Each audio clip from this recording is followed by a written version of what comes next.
Big boss అయితే అయిపోయింది, winner కూడా డిక్లేర్ అయిపోయారు. ఇప్పుడు నేను నెంబర్ 4th ప్లేస్లో ఉన్న ఒక పర్సన్ గురించి, ఒక యోధుడు గురించి మాట్లాడాలి అని అనుకుంటున్నా. ఎందుకు సార్ ఈ పర్సన్ 4th ప్లేస్కి డిజర్వ్ అయ్యారు? ఏ సీజన్లో మునిపెన్నడూ లేనటువంటిగా 3 సార్లు ఇంటింగ్ కెప్టెన్ అవడమా, లేకపోతే ఉన్న హౌస్ మేట్స్ అందరిలో మొట్టమొదటి గోల్డెన్ స్టార్ అవడమా?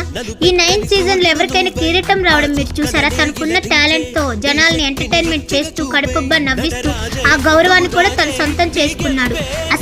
ఏదైనా టాస్క్ వచ్చినప్పుడు తన పర్సనాలిటీని కూడా పక్కన పెట్టి 100కి 200% ఎఫెక్ట్ పెట్టి మరి ఒక మిసైల్లో ఒక తుఫాన్లో దూసుకుపోయి మరి ఆడడం మనందరం చూసాం. అంతెందుకు గెలిచిన కళ్యాణే చెప్పాడు, ఎవరితో అయినా నేను ఆడి గెలవగలను, బట్ ఇమ్మాన్యుయల్ అన్నతో ఆడి ఒక్కసారి కూడా గెలవలేదు, ఒక్కసారైనా సరే ఇమ్మాన్యుయల్ అన్ని ఓడించాలి అని డెమోన్ కళ్యాణ్ ఇద్దరు చెప్పారు.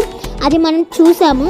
సో ఇదైతే టోటల్ అన్ఫేర్ అని నేను అనుకుంటున్నాను. ఎంటర్టైన్మెంట్, ఎమోషన్స్, ఎథిక్స్ అని అన్నీ కలిపి ఒక ఆల్రౌండర్ పర్సన్ ఎవరైనా ఉన్నారంటే తను ఇమ్మాన్యుయల్ గారే.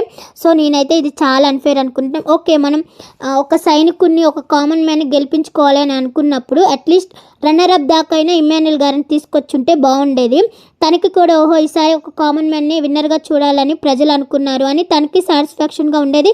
తన ఎంటర్టైన్మెంట్ని ఇన్ని రోజులు ఎంజాయ్ చేస్తూ కష్టపడి ఇంత దూరం తీసుకొచ్చుకున్నందుకు మనకు కూడా ఒక చిన్న సాటిస్ఫాక్షన్ అనేది ఉండాలి. బట్ ఏది లేకుండా ఆఖరికి తనకి లాస్ట్ 4th ప్లేస్ ఇచ్చారు. ఇది టోటల్ అన్ఫేర్. సో ఇమ్మాన్యుయల్ అన్న మీరేం బాధపడకండి, యువర్ విన్ మై హార్ట్స్. మీరందరూ హృదయాలను గెలుచుకున్నారు, కప్పు గెలవలేదని ఏం డిసప్పాయింట్